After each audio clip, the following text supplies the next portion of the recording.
Bom, pessoal, vamos ver um outro modelo de impressora que é bem diferente das convencionais aí. Mas esse modelo não é um modelo de impressora FDM, tá? Então eu vou falar um pouquinho sobre a Anycubic Photon, tá? Então esse aqui é o primeiro modelo da Anycubic Photon, que é esse aqui que a gente pode ver aqui do lado. É um modelo de impressora que trabalha com resina, tá? Então é aquele modelo da LP que eu expliquei para vocês nas aulas anteriores.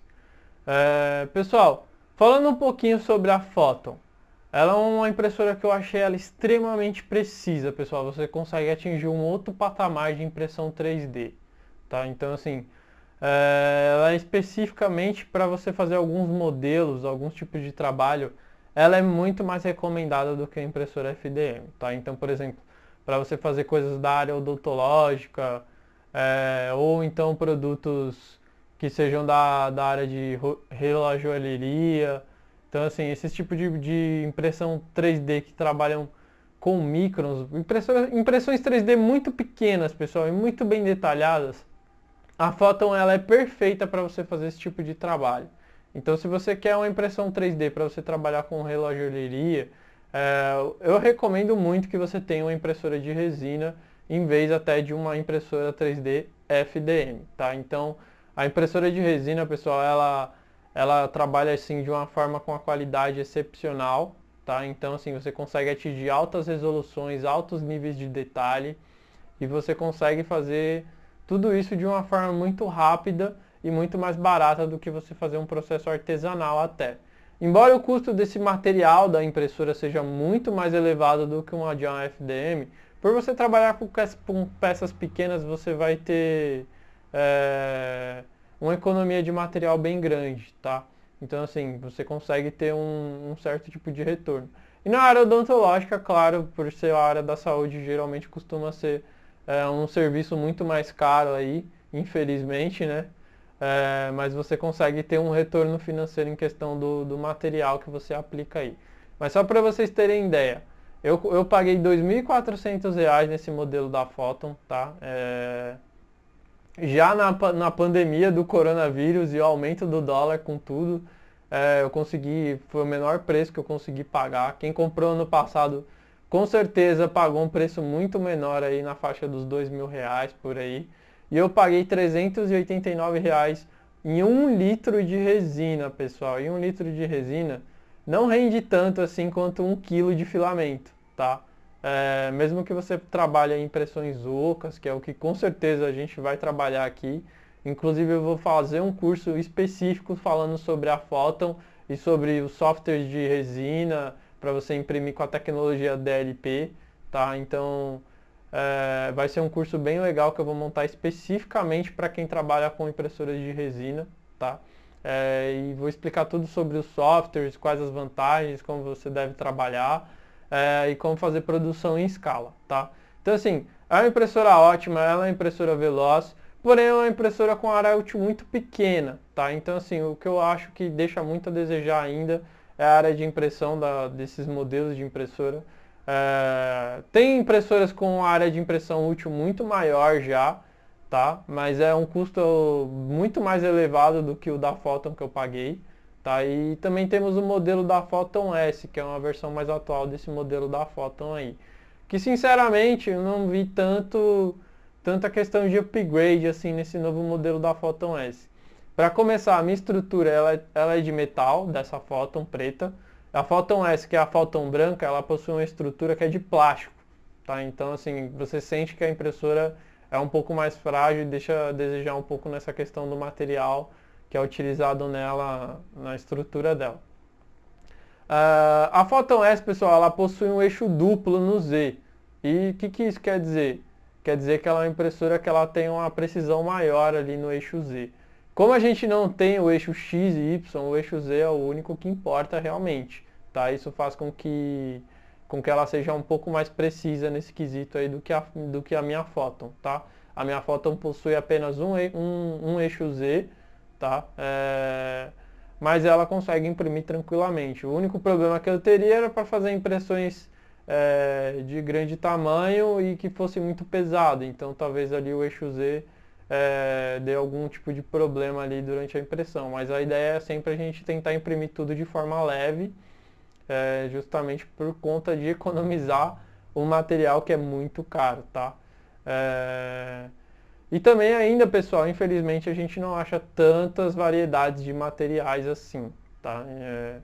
A gente tem alguns modelos específicos para a área odontológica e alguns modelos de resina que varia mais essa questão de cor, tá? Mas é uma tecnologia aí que veio para aprimorar muito a impressão 3D.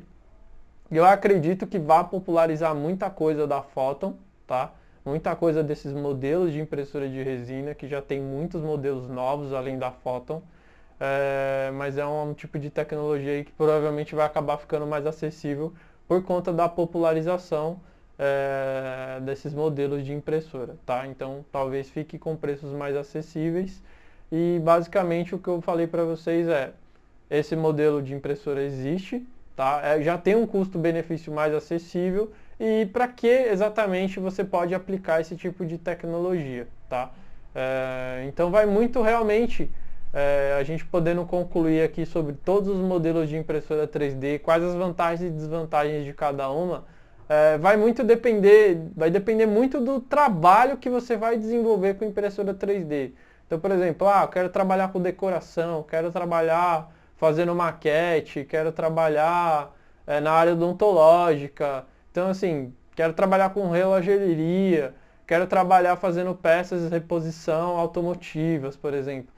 Quero trabalhar com action figures. Então, assim, você tem um mundo enorme de impressão 3D para você explorar e tem maquinários que servem mais para uns do que para outros, né?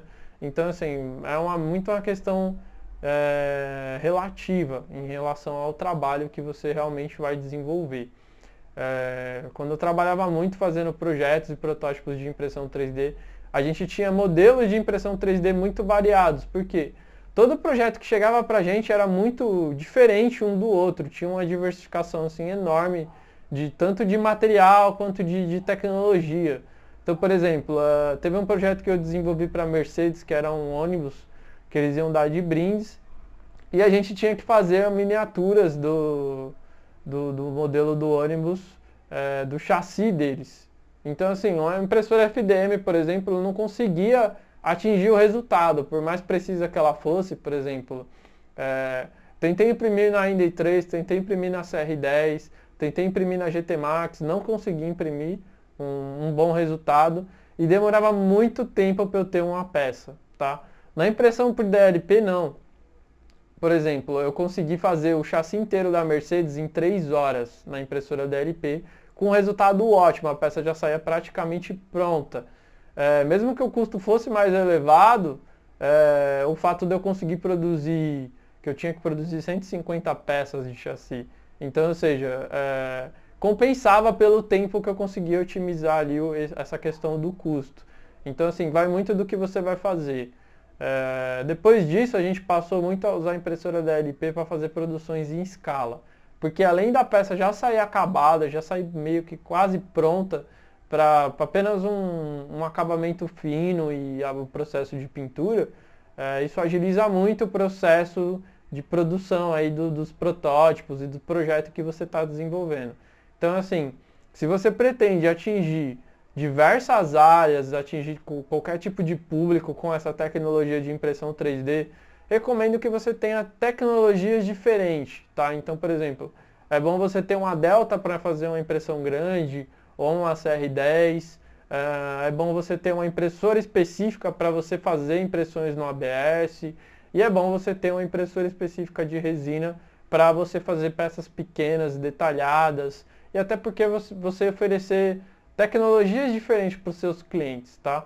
Então, assim, vai muito do projeto, do seu objetivo, o que você quer atingir com impressão 3D. Bom, falamos tudo sobre impressoras 3D, agora a gente precisa ver os detalhes e saber como que a gente deve analisar na hora da compra, pessoal. Eu vou mostrar alguns sites para vocês, vou falar um pouco sobre a ficha técnica de algum desses modelos que eu passei aqui em aula para vocês, porque algum desses modelos já não existe, já não fabrica mais, tá? Mas eu expliquei porque eu achei importante vocês conhecerem os modelos que já passou aqui pelo Brasil. E agora vamos para uma parte mais detalhada, que é a parte onde tem a ficha técnica da impressora 3D, os sites que tem para você poder comprar, quais os preços atuais que tem. E uma coisa que vocês vão perceber é que a cotação do dólar afeta muito o mundo da impressão 3D, pessoal, porque praticamente tudo que a gente compra vem de fora, tá? Mesmo os fabricantes nacionais, eles compram muita coisa da China. Então, ou seja, isso com certeza também afeta o preço das impressoras 3D fabricadas aqui nacionalmente, tá? Então a gente vai para essa parte mais detalhada aí, que é uma outra etapa do nosso curso.